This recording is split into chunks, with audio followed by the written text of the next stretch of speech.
Alright guys, so next up we've got the HD gym equipment row, or it might be called the Nautilus row, gym shop row. There's a few different variations of this piece of equipment. This is actually a replica of like an old Nautilus machine, just because they're so sought after and great pieces of kit. People kind of make replicas of them. So if you do have the luxury of having access to this kit, the benefit of it is as we pull the handle back, it gets lighter, which basically means we can handle more load in that stretch position instead of being limited by how much weight we can handle here. So here, typically I'd program this single arm because it will give you better alignment. It will also mean it's a bit easier to brace and you're not getting pulled forward as much by the weight.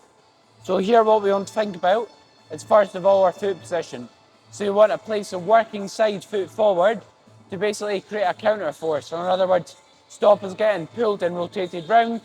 From there, my other foot, if you come round, I like to also have this planted against the machine as well, just to again help me brace more effectively. And then afterwards, you then establish your grip. If we're doing this to target your lats, which is what I'm going to go over in this video, you want your grip neutral or semi-supinated, ideally semi-supinated. From there, to get into position, what I like to do is use my non-working hand, pull the machine back, and then make sure I'm nice and upright.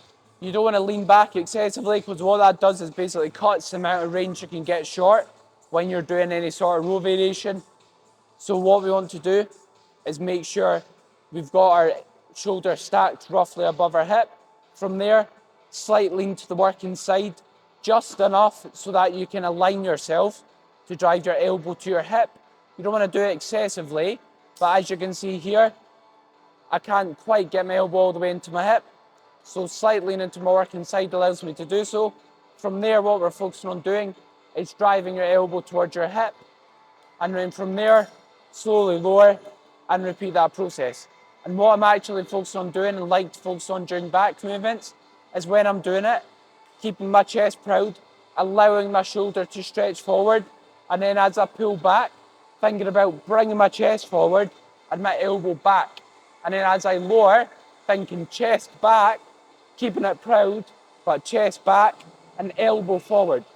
What that basically allows you to do is get a bit more protraction and retraction of the scapula. In other words, a bit more movement of the shoulder blades. And people sometimes limit the movement of their shoulders when they're training their lats. It's okay for your shoulder blades to move, as long as you feel like you're not doing it to the extent that's then shifting it off the target muscle. Thanks very much for watching. The full video is exclusively available to my online coaching and personal training clients.